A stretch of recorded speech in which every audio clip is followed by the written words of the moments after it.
नमस्कार दोस्तों, स्वागत है आपका अपने डी का सर ऑफिशियल यूट्यूब चैनल में। आपको बता दूं कि यदि आप किसी भी एग्ज़ाम की तैयारी कर रहे हैं जिसमें भी हिंदी आती है, तो ये वीडियो आपके लिए बहुत इंपॉर्टेंट साबित होने वाला है। और इसमें 300 प्लस हिंदी के महत्वपूर्ण प्रश्न मिलने वाले हैं जो प्रीवियस ईयर रिलेटेड हैं, यानी कि किसी न किसी परीक्षाओं में आए हुए हैं। तो ये वीडियो आपको बहुत ध्यानपूर्वक और वीडियो को पूरा वॉच करना है, फुल वॉच करना है। आपको इसका बहुत बेहतरीन और बहुत चमत्कारिक लाभ मिलने वाला है। प्यारे साथियों, बने रहे हमारे साथ। चलते हैं आज की श्रृंखला को आगाज कर। पहला क्वेश्चन आपको स्क्रीन पर दिख रहा है, अयोगवाह ध्वनि किसे कहा जाता है? पहला, अनुस्वार को, अल्पप्राणकों की, घोषकों की, महाप्राण को। ये वन लाइनर फॉर्म में कि आपको जल्दी से चीज़ें बताया जा सके, तो इसका उत्तर है अनुस्वार। अनुस्वार क्या? अंग को अनुस्वार कहा जाता है, अंग को अनुस्वार, जबकि आह को, ये वाला, इसे विसर्ग की संज्ञा दी जाती है। और दोनों किसके अंतर्गत आते हैं? तो अयोगवाह के अंदर। इनको जो है वर्णमाला में स्वर के साथ रखा गया है। इनको मिलाकर स्वरों की संख्या, लेकिन स्वर में नहीं आते। तो कुल टोटल संख्या किसकी? वर्णमाला 13 मानी जाती है इनकी। चलते हैं नेक्स्ट देखते हैं, व और फ किस प्रकार के वर्ण हैं? व और फ किस प्रकार के वर्ण हैं? तो इसका उत्तर हो जाएगा, आप बताओगे, दंत और ओष्ठ हैं। ये क्या है? दंतोष्ठ हैं। चलते हैं नेक्स्ट, ये ऑनलाइन की फास्ट आपको करवा सकूं। नेक्स्ट है, ध्वनि की सबसे इकाई क्या है? ध्वनि की सबसे छोटी इकाई किसे कहा जाता है? तो भाषा की सबसे छोटी इकाई क्या है? तो आप बताओगे ध्वनि है। या यहाँ पर वर्ण की भाषा की सबसे छोटी इकाई क्या है? यदि ध्वनि ना लिखा होता, यहाँ वर्ण कहा जाता, तब भी आप भाषा की सबसे छोटी इकाई हो जाती। चलते हैं, कौन सा स्पर्श व्यंजन है? तो स्पर्श व्यंजन आपको बता दूं क्या है? दा जो है स्पर्श। देखिए, का से लेकर का, चा, टा, ता, पा, ये सभी वर्ग किसमें आते हैं? तो स्पर्श व्यंजन के अंतर्गत आते हैं। तो का, चा, टा, ता, पा, ता था दादा, देखिए ता था दादा में दा आ रहा है, तो ये क्या हो जाएगा? स्पर्श व्यंजनों की संख्या कितनी है? तो आपको बता दूं प्यारे साथियों, स्पर्श व्यंजनों की संख्या 25 है टोटल। एक वर्ग में 5 होते हैं और टोटल 5 वर्ग होते हैं, तो 25 हो जाएगा। चलते हैं, का कौन सा व्यंजन है? तो का आपको बता दूं, का जो है कंठ व्यंजन है। का, खा, गा, घा, का, खा, गा, घा वाला पूरा का से स्टार्ट होता है, का से कंठ और का से का आप याद कर सकते हैं। चलते हैं, उच्चारण स्थान की दृष्टि से का वर्ग का सभी वर्ण क्या कहलाते हैं? तो का वर्ग के सभी वर्ण कंठ व्यंजन कहलाते हैं, ये आपको याद रखना है। और चा वाले क्या? तालव्य कहलाते हैं। और पा वाले जो है ओष्ठ व्यंजन कहलाते हैं। नेक्स्ट है, निम्नलिखित में से कौन सा वर्ण ओष्ठ नहीं है? कौन सा ओष्ठ नहीं है? मतलब जिनको ओष्ठ से नहीं बोला जाता है। तो आपको तो फा क्या है? तो आप बताओगे दंत ओष्ठ है, ना कि ओष्ठ है। ये आपको ध्यान रखना है।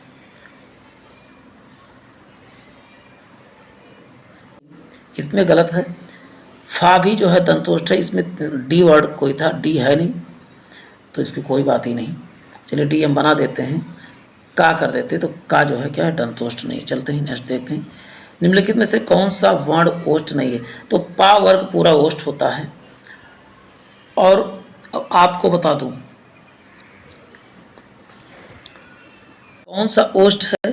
तो पा, पूरा पा वर्ग क्या होता है? ओष्ठ होता है। और पा, फा, बा, बा आता है ना इसमें, बस आपको पा, फा, बा, पा वर्ग पूरा क्या होता है? ओष्ठ होता है। आपको वर्णमाला पूरा चैनल पे पड़ा हुआ है डिस्क्रिप्टिव, उसको चैनल पे विजिट करके जरूर देखें। मूर्धन्य, मूर्धन्य कौन से हैं? तो आप क्या बताओगे प्यारे साथियों? टा वर्ग पूरा, टा, ठा, डा, ढा, ढा किससे बोले जाते हैं? तो मूर्धा से बोले जाते हैं। मूर्धा क्या चीज़ है? हर चीज़ें आपको चैनल पे मिल जाएंगी, बस आप एक बार विजिट तो करें चैनल पे, प्ले लिस्ट को आप सब एक बार झांकें। वर्णों में कौन सा मूर्धा है यानी मूर्धन्य है? तो टा वर्ग क्या होता है? पूरा मूर्धन्य होता है। तो आपको बताओ कौन सा मूर्धन्य है? तो इसमें से तो आपको बता दूं, ये जो है कौन सा षटकोल वाला सा क्या है? मूर्धन्य सा। जबकि ए वाला सा क्या है? तो ये दंत सा कहा जाता है। जबकि बड़ा वाला सा इसे तालव्य सा, इसे तालव्य सा। देखिए षटकोल वाले सा को क्या बोलते हैं? तो मूर्धन्य सा। छोटे वाले सा को बोलते हैं तालव्य सा, वो सॉरी दंत सा।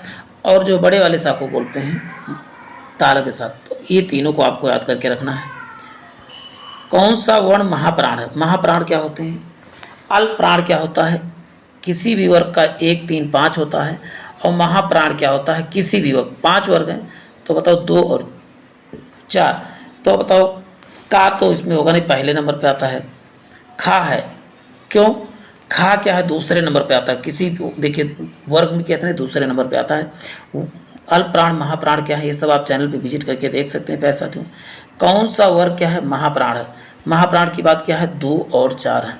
अल्प प्राण कितने, 1 3 5 होते हैं। तो बताइए कौन सा महाप्राण है, तो इसका उत्तर बताएंगे क्या, तो आप बताओगे ता के बाद था दूसरे नंबर पे आता, ता था, ठीक है, था दूसरे नंबर पर, दूसरा और चौथा होता है। ये आप वर्णमाला में आप समझेंगे तो आपको समझ में आएगा।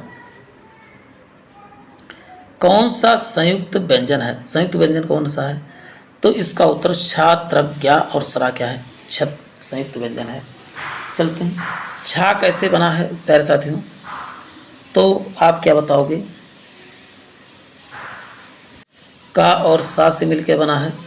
जबकि त्रा कैसे बना है, तो आप बनाओगे ता और रा बन के बना है।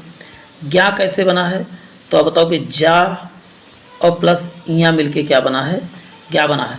और क्या बताएं, सरा कैसे बना है, तो सा और रा मिलके बना है, तो आपको ध्यान रखना है। चलते हैं नेक्स्ट देखते हैं, निम्नलिखित में से कौन सा वर्ण नासिक है, नासिक कौन सा है, यानी नाक से कौन से बोले जाते हैं, तो आपको बताओ इया जो है किसी भी वर्ग का 5वां अक्षर जो है नासिक होता है।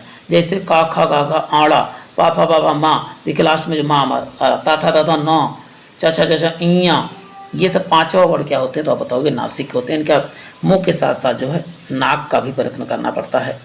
कौन सा वर्ण जो है नासिक वर्ण है, देखिए बात हुई ना, तो पाफा बाबा मात, यानी किसी भी वर्ग का 5वां अक्षर क्या होता है, तो आप बताओ नासिक होता है। चा छा जाजिया इया ध्वनियाँ क्या कहलाती हैं, चा छा जा झा इया, तो चा वर्ग क्या कहलाता है, तो पूरा चा वर्ग क्या होता है, तालब होता है। जितने तालब वालों को एक ट्रिक के माध्यम से ईचू यसा नाम तालब्या। अब देखिए ई से छोटी बड़ी और पूरा चा वर्ग या और जो है बड़ा वाला सा, ये सभी क्या होते हैं, तालब्य होते हैं। इनको आपको याद कर लेना है। चलते हैं नेक्स्ट देखते हैं, टा ठा ढा ढा अड़ा ध्वनियाँ क्या कहलाती हैं, टा वर्ग वाले सभी ध्वनि टामा टामा याद कीजिए तो मूर्धन्य कहलाते हैं। चलते हैं नेक्स्ट देखते हैं, चा छा जा झा इया ध्वनियाँ क्या कहलाती, चा वर्ग पूरा क्या कहलाता है, चा, तो चा छा वर्ग आप बता दूं क्या कहलाता है, तो इसका स्पर्श संघर्षी चा नहीं नहीं केवल स्पर्श व्यंजन कहलाए, इसमें स्पर्श संघर्षी नहीं होना चाहिए, चा छा जा झा, हाँ ठीक ठीक, स्पर्श संघर्षी व्यंजन कहलाते चा चा छा चा छा छा। जबकि संघर्ष ध्वनियाँ कौन सा हा क्या कहलाती, संघर्षी व्यंजन कहलाते हैं। चलते हैं नेक्स्ट देखते हैं, अल्प प्राण कौन से हैं, तो 1 3 5 अल्प प्राण किसी भी वर्ग के, तो का खा गा पहला ही हो जाएगा। देखिए पहला का पहले नंबर पे है तो का तीसरे नंबर पे, इसको आसानी से याद कर सकते हैं। अब एक बार आप ये आपके लिए एमसीक्यू जब ही ठीक होगा जब आप जो है डिस्क्रिप्टिव पढ़े होंगे, तभी आपके लिए प्रैक्टिस सही होगा, अन्यथा आपके लिए ये वीडियो अच्छी नहीं होगी। चलते हैं, क्या है अल्प प्राण क्या है, तो आप फिर से मैं बता रहा हूँ 1 3 और 5 क्या होता है, 1 3 5 अल्प प्राण। तो पहले नंबर पे देखिए ता आ रहा है और ता तीसरे नंबर पर दा आ रहा है, तो एक अल्प प्राण क्या हो जाएगा, तो आप बताओगे डी करेक्ट हो जाएगा। चलते हैं नेक्स्ट देखते हैं, तालब्य ध्वनियाँ कौन सी होती हैं, तालब्य ध्वनियाँ आप क्या बताओगे प्यारे साथियों, तो चा से लेकर चा छा जा झा इया, ये सब क्या है, तालब्य ध्वनियाँ हैं। चलते हैं, कुल व्यंजन कितने हैं, तो कुल व्यंजन आपको बता दें 33 होते हैं। चलते हैं नेक्स्ट देखते हैं, और कुल स्वर कितने, तो आप बताओगे स्वर 33 होते हैं। अब कहा जाए घोष वर्ण कौन से, घोष वर्ण क्या होते हैं, अघोष क्या होता है, 3 4 5 क्या होता है, तो साघोष होता है, ये आपको याद करके रखना है। चलते हैं नेक्स्ट क्वेश्चन देखते हैं, निम्नलिखित में से कौन सा घोष वर्ण है, घोष और वर्ण मीन्स क्या होता है प्यारे साथियों, तो अघोष कितने होते हैं, तो 3 1 और 2 क्या होते हैं, अघोष में तो पहला और दूसरा, किसी भी वर्ग का पहला दूसरा, और चौथा पांचवा क्या होता है, तीसरा चौथा पांचवा अघोष होते हैं। तो अब देख लेते तीसरे नंबर पे आता, देखिए का खा गा घा, ये इसका मतलब क्या है, बी वाला करेक्ट हो जाएगा। बी वाला क्या है, तो आप बताओ घोष वर्ण हो जाएगा। अघोष पहला और दूसरा होता है। मैं बार बार इसको इसलिए कह रहा हूँ कि आपको याद, मूल शेर कौन स्वरों की संख्या कितनी होती है, तो आप बताओगी मूल स्वरों की संख्या 4 होती है, छोटा छोटी छोटाऊ और री, ये क्या है, तो आप बताओगे मूल स्वर हैं। चलते हैं, महाप्राण वर्ग कौन से हैं, महाप्राण कौन से होते हैं, अल्प प्राण क्या होते हैं 1 3 और 5, और महाप्राण क्या होते हैं 2 और 4, तो 2 और 4 कौन कौन से आएंगे, तो आप बताओगे। और पूरा जो है सा साहा ये सभी क्या है अल्पप्राण। ये आपको याद करके रखना प्यारे साथियों। सा सा ये सब भी क्या होते हैं तो आप बताओगे अल्पप्राण महाप्राण होते हैं। छा झा किस प्रकार का व्यंजन, झा और झा किस प्रकार के व्यंजन हैं तो आप बताओ अस्पर चा छा जा झा। चा छा जा झा ये स्पर्शी स्पर्श संघर्षी में आते हैं। सा छा छा जा। और संघर्ष केवल संघर्षी व्यंजन कौन कौन से केवल संघर्षी व्यंजन करेंगे तो सा सा हा केवल संघर्षी में आते हैं, ये आपको याद रखना है। और स्पर्श संघर्षी क्योंकि ये आपको जानते हैं स्पर्श व्यंजन 25 है, उनमें से है ये, उनमें से ये 25 में से है, इसलिए इसको स्पर्श और केवल स्पर्शी कहा जाएगा। तो आप क्या बताओगे सा यानी कि सभी सा सा हा ये क्या होते हैं स्पर्श संघर्षी होते हैं। चलते हैं नेक्स्ट। कौन सा सबसे पहले आएगा, काम आएगा कि काग आएगा कि कांच आएगा कि कालिख आएगा तो इसका उत्तर आपको बता दूं क्या हो जाएगा। सा अंक देखिए चांद बिंदी पहले ही आ जाता है, अनुस्वार और विसर्ग देखिए पहले आ जाता है, ये चीज़ आपको याद रखना है क्योंकि ये अनुस्वार का ही पाठ है। आप देखते हैं कि स्वर के अंतर्गत ही आ जाता है अंक, तो इसीलिए सबसे पहले अंक वाले को रखें, चांद वाले को रखेंगे। चलते हैं हिंदी वर्णमाला में अयोगवाह ध्वनिया की संख्या कितनी, अयोगवाह संख्या कितनी, अंग और आह क्या है, अंग और आह क्या है तो आप बताओगे अयोगवाह है, 2 अयोगवाह हैं और 2 ही उच्छिप्त व्यंजन, उच्छिप्त ढा और डा है। यहाँ पर बिंदी रखिए, यहाँ पर बिंदी रखिए। डा और ढा क्या है उच्छिप्त व्यंजन जिसे फेंका गया हो। ओ का उच्चारण स्थान क्या है तो ओ का उच्चारण स्थान आप बताओगे कंठ और ओष्ठ होता है। ओ और औ दोनों का, ओ और औ दोनों का उच्चारण स्थान आप क्या बताओगे तो आप बताओगे दंत कंठ और ओष्ठ में होता है। जबकि ए और अ का उच्चारण स्थान क्या होता है तो बताओगे दंत ओष्ठ होता है, ये आपको याद करके रखना है। अलग सदैव एक वचन में कौन सी संज्ञा होती है, सदैव एक वचन में संज्ञा सदैव कौन होती है, भाववाचक संज्ञा सदैव क्या होती है तो एक वचन में ही होती है। जातिवाचक संज्ञा का भेद उपभेद क्या है, जातिवाचक संज्ञा का उपभेद आपको बता दूं क्या है तो द्रव्यवाचक संज्ञा भी जातिवाचक के अंतर्गत आता है। द्रव्यवाचक तथा समूहवाचक दोनों किसके अंतर्गत आते हैं, द्रव्यवाचक के साथ साथ समूहवाचक भी किसका पार्ट है तो आपको क्या बताओगे प्यारे साथियों जातिवाचक का ही पार्ट है। 300 प्लस क्वेश्चन आपको मिलने वाले हैं। महामना जी ने काशी हिंदू विश्वविद्यालय की क्या किया था तो स्थापना की थी, तो इसका उत्तर क्या हो जाएगा। इसमें महामना जी ने, तो इसमें महामना किसी का नाम कह गया तो आप बताओ नाम क्या होता है, व्यक्तिवाचक संज्ञा होता है। चलते हैं देश में अनेक भीषण युद्ध हुए, विभीषण पैदा हो गए, अनेक विभीषण पैदा हो गए मतलब विभीषण नाम के लिए नहीं, ये जाति यानी कि विभीषण को जो क्या करते हैं घात करते हैं किसी के साथ, तो इसमें क्या हो जाएगा तो आप बताओगे जातिवाचक संज्ञा होगा, ये आपको याद रखना है।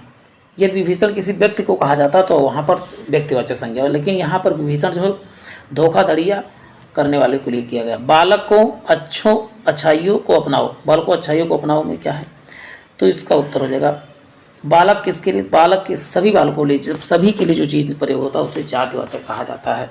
चलते हैं नेक्स्ट देखते हैं। सोहन किसी की बुराई नहीं करता, किसी की बुराई नहीं करता क्या हो जाएगा इसका तो इसका उत्तर बी हो जाएगा, सोहन किसी की बुराई नहीं करता। इसमें रेखांकित करना था बुराई में कौन सी तो बुराई में भाववाचक संज्ञा हो जाएगी। चलते हैं नेक्स्ट है पांडव दुर्योधन की चालों को समझ गए, दुर्योधन की चाल को समझ गए, इसका मतलब क्या है, किसकी बात कर रहा है तो इसमें चाल को इंडिकेट नहीं किया, लेकिन आपको बता दूं चालों में कौन सी संज्ञा हो जाएगी। चाल में धोखाधड़ी चाहे जो करे सब देखिए, तो इसमें क्या हो जाएगा आप बताओ चाल क्या है तो भाववाचक संज्ञा है इसका। इसमें नहीं 1 मिनट जातिवाचक संज्ञा, इसमें जातिवाचक संज्ञा ना होके इसमें पांडव और दुर्योधन में क्या हो जाएगा व्यक्तिवाचक संज्ञा हो जाएगी।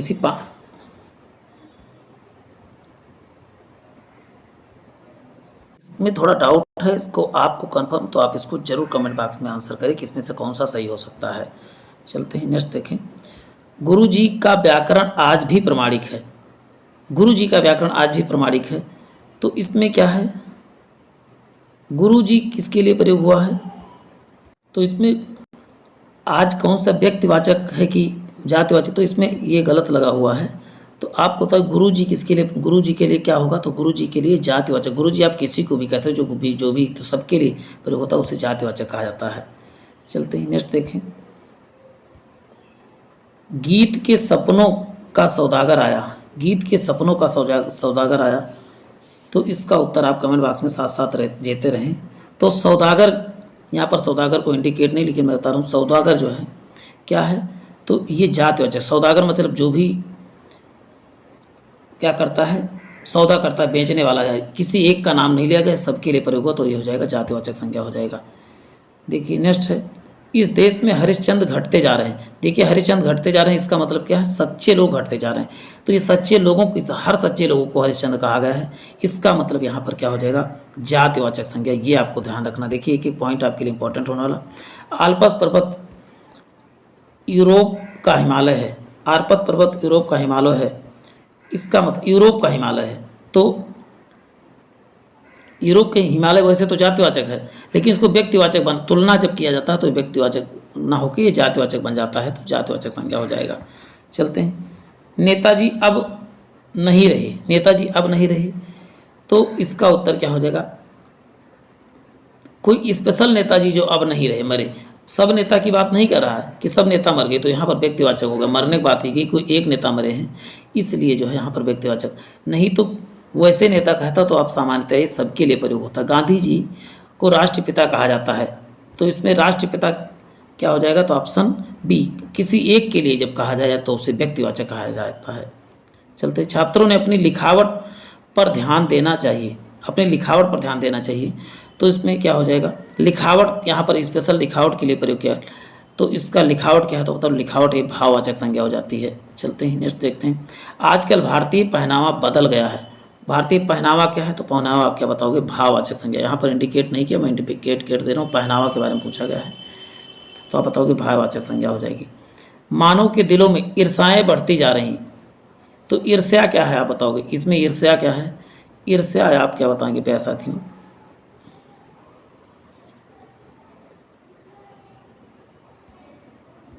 नहीं, इसमें यदि इसके बारे में, मानव के बारे में पूछा, मानव आप सबकी को कह सकते हो ना, मानव सब, तो मानव में कौन सी संज्ञा है, तो आप बताओगे भाववाचक संज्ञा है ये, सॉरी जातिवाचक संज्ञा है। और ईर्ष्या में पूछेगा तो ईर्ष्या क्या होता है, तो आप बताओगे भाववाचक हो जाएगा। चलते हैं नेक्स्ट है, संज्ञा के रूप में परिवर्तन किसके द्वारा नहीं किया जा सकता, किसके द्वारा संज्ञा के रूप में परिवर्तन नहीं किया जा सकता, तो बताओ पुरुष के अनुसार जो है संज्ञा में परिवर्तन नहीं किया जा सकता। चलते, लिंग वचन कारक सबके अनुसार जो है संज्ञा में परिवर्तन किया जा सकता है।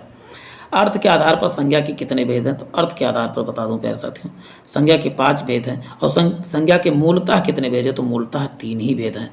चलते हैं नेक्स्ट देखते हैं, भाववाचक संज्ञा का निर्माण कितने प्रकार से किया जा सकता है, तो इसका उत्तर हो जाएगा 5 प्रकार से किया जा सकता है। चलते हैं नेक्स्ट देखते हैं प्यारे साथियों, भाववाचक संज्ञा का निर्माण नहीं किया जा सकता किससे, तो इसका उत्तर बता दूं, कारक से भाववाचक। देखिए जातिवाचक संज्ञा से भी, सर्वनाम से, क्रिया से भी, विशेषण से भी किया जा सकता है, लेकिन किससे नहीं किया, तो आप बताओ कारक से नहीं किया जा सकता है। भाववाचक संज्ञा का निर्माण होता है, किससे निर्माण होता है भाववाचक संज्ञा का, तो विशेषण से होता है। लिंग वचन और कारक तथा काल से भाववाचक संज्ञा का निर्माण नहीं होता है। वात्सल्य भाववाचक संज्ञा का निर्माण हुआ है, किससे हुआ है, तो आप बताओ जातिवाचक संज्ञा से हुआ है। वात्सल्य का वत्स होता है, वत्स मीन्स बच्चा होता है ना, बच्चा क्या है, जातिवाचक संज्ञा है, और बच्चा से बना है क्या, वत्स से बना है वात्सल्य। आपको याद, वत्स, वत्स मीन्स होता है बच्चा, और वत्स क्या है, तो जातिवाचक संज्ञा है, और इससे क्या बनाया गया है, भाववाचक बनाया गया है। लकड़ी शब्द का संज्ञा बनाइए, लकड़ी शब्द का शब्द में संज्ञा बताइए। लकड़ी क्या है, तो आप क्या बताओगे, किसी कोई भी लकड़ी हो, सबको क्या कहते हैं, मटेरियल नाउन में आता है। लकड़ी से क्या बनता है, जैसे लकड़ी हुआ, धातु हुआ, और तरल पदार्थ हुए, सब किसमें आते हैं, द्रववाचक संज्ञा आते हैं, यानी मटेरियल नाउन में आते हैं। जैसे लकड़ी का प्रयोग तख्त बनाने के लिए, बहुत ढेर सारी चीज़ों के लिए किया था, तो यह मटेरियल नाउन है। चलते हैं, सोना तांबा शब्द में संज्ञा बताइए। सोना और तांबा धातुएं सभी क्या होती हैं, द्रववाचक संज्ञा होती हैं, धातुएं सभी द्रववाचक। सुंदरता शब्द में संज्ञा बताइए। सुंदरता आप क्या बताओ, ये भाव है, तो इसका उत्तर क्या हो जाएगा, भाववाचक संज्ञा हो जाएगा, ऑप्शन डी करेक्ट हो जाएगा। ऊंचाई शब्द में कौन सी संज्ञा है, तो ऊंचाई भाववाचक संज्ञा, ऊंचाई क्या है, भाववाचक है, एक प्रकार का भाव है। चलते हैं नेक्स्ट देखते हैं, निम्नलिखित में से कौन सा व्यक्तिवाचक संज्ञा है। संज्ञा वाला वीडियो पहले चैनल पर अपलोड है, उसको भी विजिट करके देख लें। तो इसका बताओ व्यक्तिवाचक, देखिए अशोक किसी एक का नाम है, जहाँ पर एक का नाम हो तो वहाँ व्यक्तिवाचक संज्ञा हो जाएगा। जाति मतलब सबका नाम, बचपन सहसो मित्रता अपना, यहाँ ये क्या है तो व्यक्ति का भाव, वहाँ पर भाव दिख रहा है, जहाँ पर भाव दिखे वहाँ भाववाचक संज्ञा हो जाएगा। चलते हैं नेक्स्ट देखिए, सभी चैप्टर से क्वेश्चन आएंगे, अभी कुछ ही एक दो चैप्टर आप देखोगे इनसे, अभी और भी चैप्टर, सब चैप्टर से लगभग 15 क्वेश्चन लिए जा रहे हैं।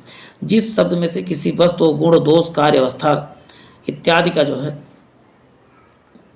बोध हो उसे क्या कहा जाता है, तो उसे आप बता दूं भाववाचक संज्ञा कहा जाता है। गुण, दोष तथा कार्य अवस्था का बोध हो, जहाँ पर अवस्था शब्द दुख जाए वहाँ पर भाव होगा ही होगा, याद करके रखना है।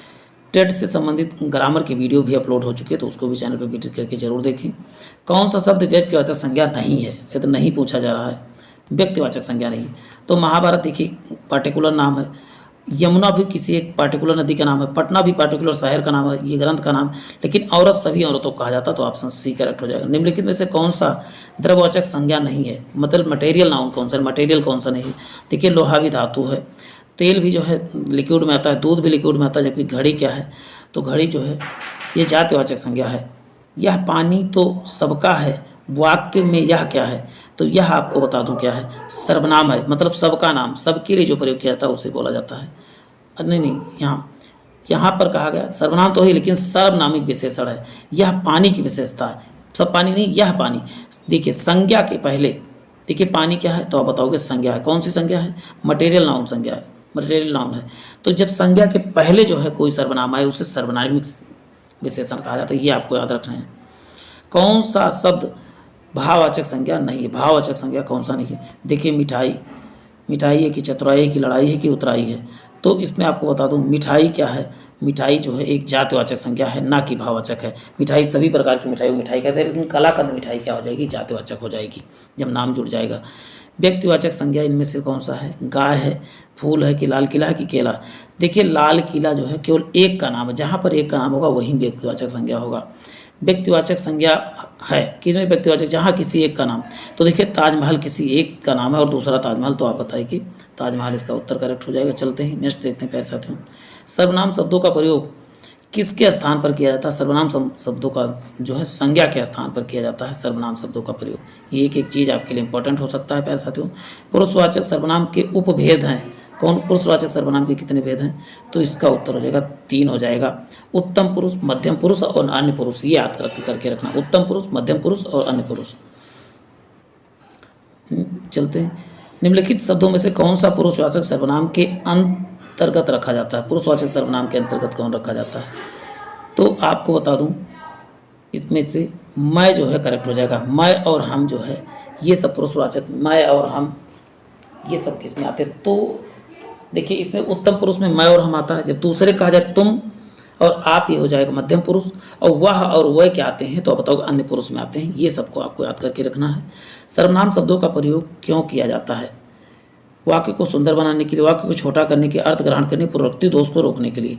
आपको बता दूं पुनरुक्ति दोष के रोकने के कैसे, जैसे राम गया, राम ने खाना खाया, राम सोया, ये ना कह के राम गया और वह सो गया और सोने के बाद उठा और नाश्ता किया। मैंने एक बार राम कहा और सब पता भी चल गया कि ये बात राम के बारे में हो रही, मतलब पुनरुक्ति, बार बार जो है आने वाली दोष को हटाने। सर्वनाम की कुल संख्या कितनी है, तो सर्वनाम की कुल संख्या 11 है, लेकिन सर्वनाम के प्रकार कितने हैं तो आप बताओगे, सर्वनाम के प्रकार जब पूछा जाएगा तो आप बताओगे 6 हैं। अब इजीली आप इसको 6 बना सकते हो, तो ऐसे आप कुछ ना कुछ आप माइंड मैप जरूर बनाइए, तो आप चीज़ों को याद आसानी से हो जाएगा। सर्वनाम शब्दों का कारक नहीं है, कौन सा कारक नहीं है, तो देखिए कर्ता कारक होता, संबोधन होता, संबंध होता है, नहीं संबोधन कारक, इसमें देखिए संबोधन कोई कारक नहीं होता, ये आपको ध्यान करके रखना है। संबंध कारक है और अधिकरण कारक है। चलते हैं नेक्स्ट देखते हैं, सर्वनाम शब्दों का प्रयोग होता है, तो सर्वनाम शब्दों का प्रयोग जो है एक वचन तथा बहुवचन दोनों रूप में होता है, जैसे तुम और वैसे कहा जाए यह, ये दोनों सर्वनाम है। तुम जो है प्लूरल में आता है यानी बहुवचन में आता है, जबकि यह क्या है एक वचन में आता है, तो सर्वनाम जो है बहुवचन एक वचन दोनों में हो सकता है प्रयोग। निम्नलिखित वाक्य में से सर्वनाम का अशुद्ध प्रयोग कहाँ पर हुआ है? तो इसका उत्तर सा में, मैं तेरे को एक घड़ी, मैं तेरे को नहीं, हम आपको एक घड़ी दूंगा, यहाँ होना तेरे को नहीं होना चाहिए था, ये दिल्ली भाषा लिख दिया गया है। आपको यह काम करना चाहिए, यह आप करना चाहिए, यह जहाँ पर लग जाए तो ये निश्चित कर देता है, तो इसका उत्तर हो जाएगा निश्चयवाचक क्या है? सर्वनाम है, आपको याद कर रखना है। आप कहाँ तक पढ़े हैं? कहाँ तक पढ़े हैं? तो आप क्या है तो आप बताओगे। मैं उत्तम पुरुष में क्या था? उत्तम पुरुष अपने लिए, मध्यम पुरुष दूसरे के लिए। आप और तुम आप किसके लिए यूज करते हो? तो आप बताओ। तुम और आप जो है दूसरे के लिए यूज करते हो, तो दूसरा क्या है आपके लिए? मध्यम पुरुष हो जाएगा। और अन्य पुरुष के लिए यह और वह क्या होता है? अन्य पुरुष के लिए होता है, तो इसका उत्तर क्या हो जाएगा? आप है तो आप बताओगे मध्यम पुरुष हो जाएगा। चलते हैं नेक्स्ट देख लेते हैं प्यारे साथियों। जो आया है सो जाएगा, जो आया है वो सो जाएगा, इसका मतलब क्या है? तो जो और सो जहाँ पर मिल जाए मतलब ये संबंध जोड़ रहा है, तो यहाँ पर क्या हो जाएगा? संबंधवाचक है, एक सेंटेंस को दूसरे, तो इसका उत्तर क्या हो जाएगा? संबंधवाचक हो जाएगा। यह इधर ही गया होगा, ही गया होगा, वह इधर ही गया होगा, तो इसमें क्या हो प्यारे साथियों? तो इसका उत्तर हो निश्चयवाचक। वह मतलब कोई इधर इफ बट नहीं है, कन्फर्म है कि वह इधर गया होगा, तो वह शब्द और यह शब्द क्या है? निश्चयवाचक में आता है। कोई रो रहा है, कोई मतलब कौन रो रहा है इसका कोई पता नहीं, तो यहाँ अनिश्चयवाचक सर्वनाम है। चलते हैं। तुम पत्र लिख रहे हो, तुम पत्र लिख रहे हो, तो क्या हो जाएगा? पुरुषवाचक है। तुम हुआ, या हुआ, वह हुआ, आप हुआ, मैं हुआ, हम हुआ, ये पुरुषवाचक में आते हैं। अभी मैंने चर्चा कर दिया है। जो जैसा करेगा वैसा ही भरेगा, तो इसका उत्तर क्या हो जाएगा? बताओ। संबंधवाचक हो जाएगा। चलते हैं नेक्स्ट देखते हैं। वह कल आएंगे, वह कल आएंगे, वह कल आएंगे, इसका मतलब क्या है प्यारे साथियों? इसमें क्या है? तो अन्य पुरुषवाचक वह और यह, अभी बात वह और यह और वह ये सब किस में आते हैं? तो अन्य पुरुषवाचक में आते हैं। जबकि हम और मैं ये सब आता है उत्तम पुरुष, मध्यम पुरुष में आता है आप और तुम आता है, और तुम्हें। मैं कल बाजार जाऊंगा, मैं कल बाजार जाऊंगा, मैं क्या आता है? तो मैं अपने लिए जो भी यूज होता है, तो जो भी चीज़ अपने लिए, तो आप बताओगे उसमें क्या होता है? उत्तम पुरुषवाचक होता है। जब दूसरे के लिए होता है तो आप बताओगे मध्यम पुरुष, और किसी अन्य के लिए होता तो आप बताओगे अन्य पुरुष होता है। इससे यह वह ये सब कहते हैं अन्य पुरुष। मैं खुद इसके बारे में सोच रहा हूँ, मैं खुद, इसका मतलब हो जाएगा यहाँ पर उत्तम पुरुष हो जाएगा। नहीं, यहाँ पर मैं खुद, यानी कि इसमें कौन सा सर्वनाम है? तो यहाँ निजवाचक है। जब स्वयं के लिए कोई चीज़ यूज होता है तो यहाँ निजवाचक सर्वनाम का यूज होता है। चलते हैं नेक्स्ट देखते हैं। वही आम का पौधा है, वह ही आम का पौधा है, वह ही आम का पौधा है, तो इसका मतलब क्या है? निश्चित है, इसमें आम ही है और कोई दूसरा नहीं हो सकता है। नेक्स्ट है, उन्हें कुछ देकर विदा करो, उन्हें कुछ देकर विदा करो। अब क्या देगो ये पता नहीं, तो इसमें जो अनिश्चयवाचक हो जाएगा। चलते हैं नेक्स्ट देखते हैं। वह कौन खड़ा है, वह कौन खड़ा है, वहाँ कौन खड़ा है, तो कौन लगा है, इसका मतलब प्रश्न पूछ रहा है, तो प्रश्नवाचक हो जाएगा। चलते हैं नेक्स्ट देखते हैं। आप भला तो जग भला, आप भला तो जग भला, इसमें क्या हो जाएगा? उत्तम पुरुष है कि मध्यम पुरुष है कि अन्य पुरुष? आप किसके लिए हो सकता है? तो इसका उत्तर हो जाएगा आप भला, मतलब खुद भला। ये खुद के लिए जब भी आपका प्रयोग होता तो वहाँ निज का, और जब दूसरे के लिए आपका प्रयोग होता तो क्या आएगा? तो आप बताओगे मध्यम पुरुष में आएगा। ये आपको ध्यान रखना है, ये कन्फ्यूजन वाला सब्जेक्ट हो सकता है। यह मेरा घर है, मतलब इसमें निश्चित है कि मेरा ही घर है, तो यहाँ पर निश्चयवाचक हो जाएगा। चलते हैं नेक्स्ट देखते हैं। अब इस घर की देखभाल कौन करेगा, अब इस घर की देखभाल कौन करेगा, तो इसमें क्या हो जाएगा? प्रश्नवाचक हो जाएगा। कौन करेगा, इस घर की देखभाल कौन आया ना, कौन आया, तो उसका मतलब प्रश्नवाचक है। चलते हैं नेक्स्ट देखते हैं। दरवाजे पर कोई है उसे अंदर बुलाओ, दरवाजे में कोई है। अब यहाँ कोई शब्द जब भी आता है तो क्या हो जाता है? अनिश्चयवाचक हो जाएगा, यानी कि ऑप्शन डी करेक्ट हो जाएगा। चलते हैं नेक्स्ट देखते हैं। तुम्हारी तस्वीर तो वह है और मेरी यह है, तो इसका मतलब यहाँ पर क्या है? यहाँ जो भी है, कोई इफ दैट की बात नहीं किया, तो निश्चयवाचक देखिए ये है, वह और यह क्या है? निश्चयवाचक है। वह आप ही चला गया, अपने आप ही चला गया कह रहा है। जब वह आप ही चला गया मतलब उसकी खुद की बात हो रही, अपने आप कहना चाहिए, आप ही चला गया, खुद चला गया, तो यहाँ पर निजवाचक हो। जब जब आपका प्रयोग जो होता है खुद के लिए होता है तो वहाँ पर निजवाचक का प्रयोग होता है। ये याद कर के रखना है प्यारे साथियों। या हिंदी यह दीवार आप ही गिरा दूंगा, मैं आप ही गिरा मतलब खुद ही गिरा दूंगा। जब खुद के लिए आपका प्रयोग होता है वहाँ निजवाचक होगा। मैं बार बार कह रहा हूँ। मोहन जो कल आया था वह पकड़ा गया, पकड़ा गया, जो कल आया था वह पकड़ा गया। जो और सो जब भी लग जाए, जो और सो, ये सब क्या होता है, जो आया था सो पकड़ा गया, तो जो और सो का प्रयोग होता है वहाँ पर संबंधवाचक, यहाँ संबंध जोड़ने की बात हो जाती है। चलते हैं। जो खाएगा, देखिए जो और सो की बात जब भी होगी तो यहाँ संबंध की बात होगी, संबंधवाचक हो जाएगा, तो यहाँ पर संबंधवाचक है। चलते हैं नेक्स्ट देखते हैं। मैं प्रतिदिन ठंडे जल से स्नान करता हूँ, प्रतिदिन ठंडे जल से स्नान करता हूँ, तो यहाँ पर क्या हो जाएगा, दिन प्रतिदिन की बात हो रही, मैं की बात हो रही। मैं खुद के लिए जब यहाँ प्रयोग होता है खुद के लिए, तो यहाँ पर बात हो जाएगी उत्तम पुरुष की बात हो जाएगी। और वही आप जब खुद के लिए होता तो वहाँ निजवाचक, दोनों में अंतर है। संबंधवाचक सर्वनाम का प्रयोग किस वाक्य में किया गया, संबंधवाचक। अभी बात हुई जो और सो कहाँ पर मिल रहा है, तो आप बताओगे ऑप्शन सी, तो आप सी करेक्ट हो जाएगा। तो इन सब चीज़ों को आपको इंडिकेट करते चलना है, लिखते हुए चलना है। मध्यम पुरुष का प्रयोग किस वाक्य में हुआ है, तो आप बीमार हो गए हैं थे के लिए कि मैं आप चली जाऊंगी, वह बीमार है कि वह चली गई, तो इसका उत्तर आप क्या बताओगे प्यारे साथियों। तो मध्यम पुरुष का प्रयोग, आप बीमार हो गए थे, आप मतलब दूसरे के लिए प्रयोग हो रहा आप, तो यहाँ मध्यम पुरुष हो जाएगा। और यदि अपने लिए अपने आप की बात होता तो यहाँ क्या होते, निजवाचक हो जाता। निजवाचक सर्वनाम का प्रयोग किस वाक्य में हुआ है, तो यहाँ पर आप यहाँ बैठिए, यहाँ तो निजवाचक नहीं है, ठीक है, दूसरे के लिए। वह आप ही आप चला गया मतलब खुद चला गया, तो यहाँ पर क्या हो जाएगा, बी करेक्ट हो जाएगा। चलते हैं अपने लिए। जो सो कौन सा सर्वनाम है, जो और सो आप क्या बताओगे, संबंधवाचक सर्वनाम है, याद करके रखना है। एक सेंटेंस को दूसरे क्या। चलते हैं। विशेषण किसकी विशेषता बताते हैं, विशेषण आपको क्या बता दूं प्यारे साथियों, तो आप आवामित संज्ञा तथा सर्वनाम दोनों की विशेषता बताता है। संज्ञा सर्वनाम की जो विशेषता बताता है उसे विशेषण कहा जाता है। देखिए 101 क्वेश्चन अब कम समय में कंप्लीट, 31 क्वेश्चन में 101 क्वेश्चन कंप्लीट कर लेंगे। विशेषण किसके भेद हैं, तो आप बताओ कि विशेषण के कितने भेद हैं, तो विशेषण क्या बताओगे, टोटल कितने, 4 भेद हैं, कभी कभी 5 का, लेकिन मुख्यतः 4 ही भेद माने जाते हैं विशेषण के। चलते हैं नेक्स्ट देख लेते हैं। जो विशेषण विशेष के पहले आता है उसे क्या कहा जाता है, तो उसे कहा जाता है विशेष विशेषण कहा जाता है। जो विशेषण के पहले, जो विशेषण विशेष से पहले आता है, विशेष से पहले जैसे सुंदर, सुंदर स्त्री, स्त्री की विशेषता क्या हो रहा है, सुंदर, तो इसे बोलते हैं विशेष विशेष, विशेषण से पहले आया है, विशेष से पहले आया है। स्त्री, स्त्री क्या है, संज्ञा ही क्या होती है, विशेष होती है, जिसकी विशेषता बताई जा रही होती है उसे क्या कहा जाता है, विशेष विशेष। और जिस शब्द के द्वारा विशेषता बताई उसे कहा जाता है सुंदर, वो उसे कहा जाता है विशेषण। सुंदर यहाँ क्या है, विशेषण, और जिसकी विशेषता स्त्री की विशेषता बताई जा रही है वो विशेष होता है, नहीं ऑप्शन बी करेक्ट हो जाएगा। जो विशेषण शब्द, जो विशेषण विशेष के बाद आता है उसे क्या कहा जाता है, विशेष के बाद आता है उसे क्या कहा जाता है, उसे विधेय विशेषण कहा जाता है। जैसे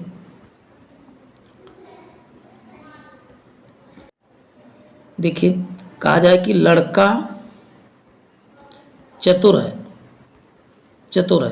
अब देखिए लड़का क्या है, तो विशेष, ये क्या है, संज्ञा, संज्ञा पहले आ गया, और चतुर क्या है, बाद में आ गया, तो यहाँ पर कौन सा विशेषण आया, तो विधेय विशेषण।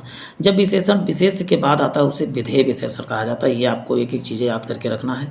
आकार का बोध कौन सा विशेषण कराता है, आकार का बोध जो है आपको बता दूं, गुणवाचक विशेषण जो है आकार का बोध कराता है। चलते हैं विशेषण। चौकोर शब्द में कौन सा विशेषण, चौकोर में कौन सा विशेषण है, तो आप बताओगे गुणवाचक विशेषण क्या है, चौकोर है। चलते हैं नेक्स्ट देख लेते हैं। नेक्स्ट क्वेश्चन है, सार्वनामिक विशेषण का अन्य नाम कौन सा है, संदेहवाचक, निर्देशक है, स्वदेशी या सर्वदेशी है, तो आप बताओ निर्देशक विशेषण कैसे कहा जाता है, बताओगे। सार्वनामिक विशेषण का अन्य नाम निर्देशक विशेषण भी है। चौगुना शब्द में कौन सा विशेषण है, चौगुना, तो इसका उत्तर हो जाएगा संख्यावाचक है चौगुना। देखिए चौगुना 4 गुना, 4 में संख्या आ रहा है, तो याद करके रखना है एक एक चीज़ आपको। चलते हैं। माप तोल का ज्ञान कराने वाले विशेषण क्या कहलाते हैं, माप तोल जब भी ज्ञान करेगी तो आप बताओ परिमाणवाचक, जहाँ गिनने की बात हो वहाँ पर क्या हो जाएगा, संख्यावाचक हो जाएगा।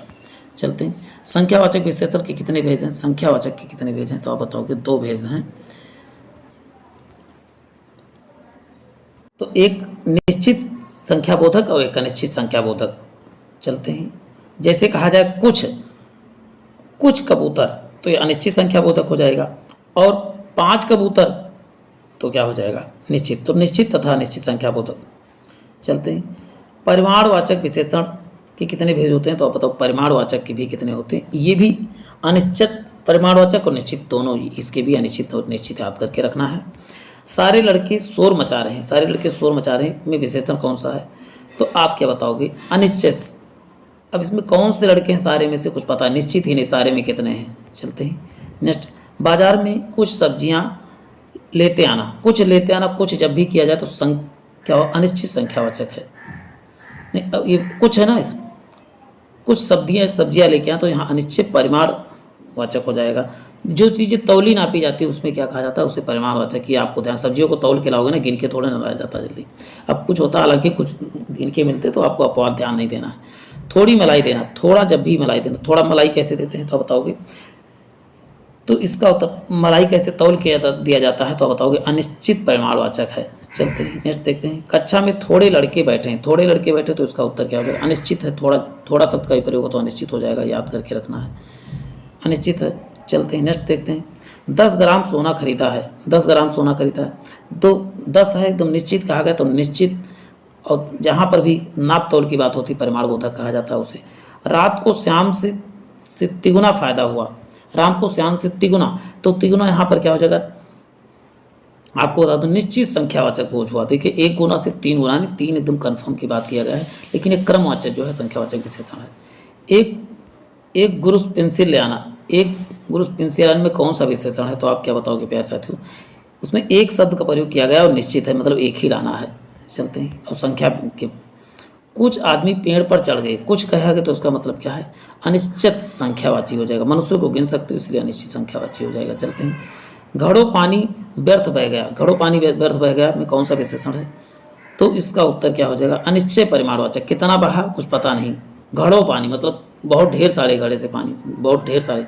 6 डिग्री सेल्सियस बढ़ गया, तापमान 6 डिग्री सेल्सियस, मतलब क्या है, ये बता रहा, संख्या में बता रहा, और इसको मापा जाता है। सेल्सियस क्या है, मापन की इकाई है, तो जहाँ माप तौल की बात होगी वहाँ पर क्या बताया जाएगा, परिमाणवाचक ही होगा। आपको ध्यान दे के रखना प्यारे साथियों। नेक्स्ट है, 10-1 किलो चीनी खरीद लेना, 10-1 किलो, तो इसमें क्या हो जाएगा, देखिए 10-1 मतलब कुछ पता ही नहीं, 10-1 मतलब तो 10-1 की 10-2 की 20 किलो कुछ नहीं, कंफर्म नहीं, तो यहाँ निश्चित परिमाणवाचक।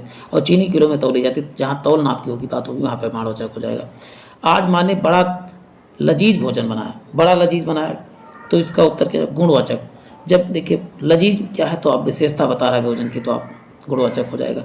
संख्यावाचक विशेषण का भेद है, कौन सा संख्यावाचक का भेद है, तो आप क्या बताओगे साथियों, तो सभी जो है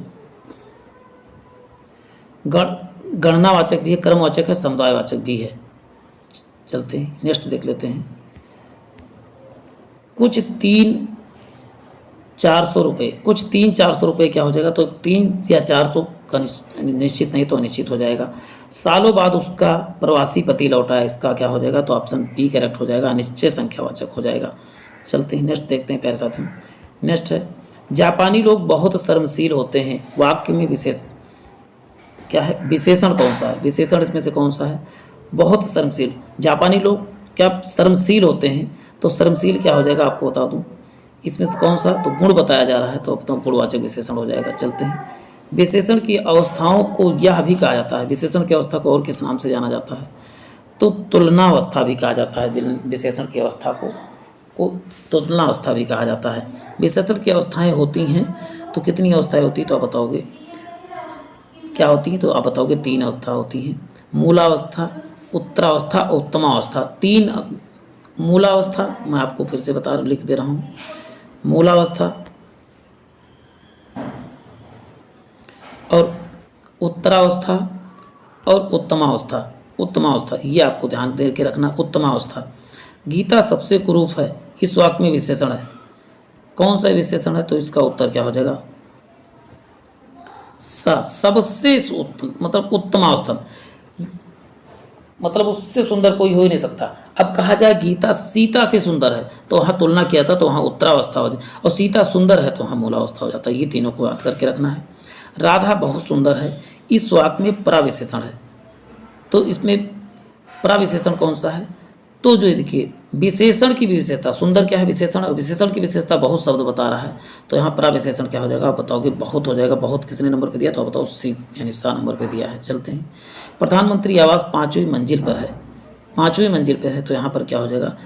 तो अब बताओ कि निश्चित संख्यावाची बात करें तो करेक्ट आंसर बी करो। मोहन को वेतन से 10 गुना, वाक्य में कौन सा 10 गुना कहा गया ना, तो गुना कहा गया है, इसका मतलब क्या है? तो संख्यावाची है। जब भी मटेरियल नाउन की बात होगी तभी आपको परिमाणवाचक या तौलने नापने की बात होगी तभी परिमाणवाचक की बात करोगे। अच्छा शब्द का प्रयोग विशेषण में कहाँ पर हुआ है? तुमने अच्छा किया, जो यहाँ विशेषण नहीं हुआ, ठीक है।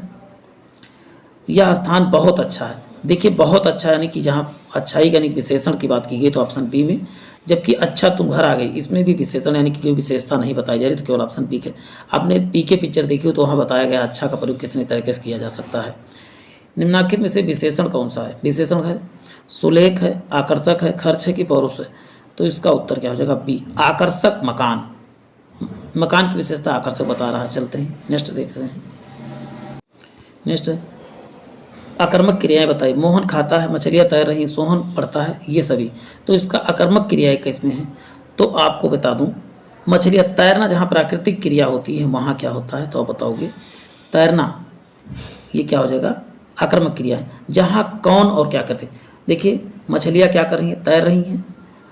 और कौन तैर रहा है? तो मछलियाँ। तो दोनों कौन और क्या करके दोनों उत्तर मिल जाता है। क्रिया में कौन और क्या लगा के उत्तर मिल जाए तो उसे बोलते हैं, आप क्या बताओगे? जब दोनों मिल जाता तो सकर्मक और केवल एक मिलता तो हाँ आकर्मक क्रियाएं होती है। आपको ध्यान, आकर्मक क्रियाएं बताइए। तो इनमें से कौन सी? तितलियाँ बागों में उड़ रही हैं, सोहन फसल काटता है, मोहन पानी पीता है। तो इसमें क्या हो जाएगा?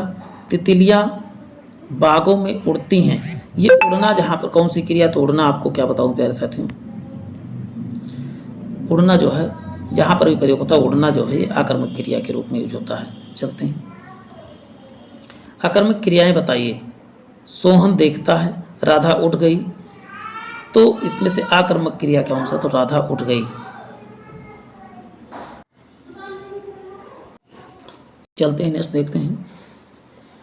रोहन आता है, सीता स्वेटर बिन रही, वह दिन भर खाता है, ये सभी। तो इसमें से आक्रामक क्रियाएं कौन है? तो रोहन आता है। कौन आता है? रोहन। लेकिन क्या आता है? इससे अर्थ नहीं, कोई भी उत्तर नहीं मिला, इसका मतलब क्या हो जाएगा? आक्रामक क्रियाएं हो जाएंगी। 40 के बाद हम नेक्स्ट वीडियो में देखेंगे, तो प्यारे साथियों बने रहें, और इससे बेहतरीन क्वेश्चन आने वाले हैं, बस बने रहें। तो कल हम लगभग 200 क्वेश्चन करेंगे। इसके बाद आज हमने 140 किया है। चलते हैं, फिर मिलेंगे नए सेशन में। जय हिंद, जय भारत। Thanks for watching. और जिन भाई बहनों ने चैनल को सब्सक्राइब नहीं किया वो चैनल को सब्सक्राइब करने के साथ साथ बेल आइकन जरूर दबा दें। धन्यवाद।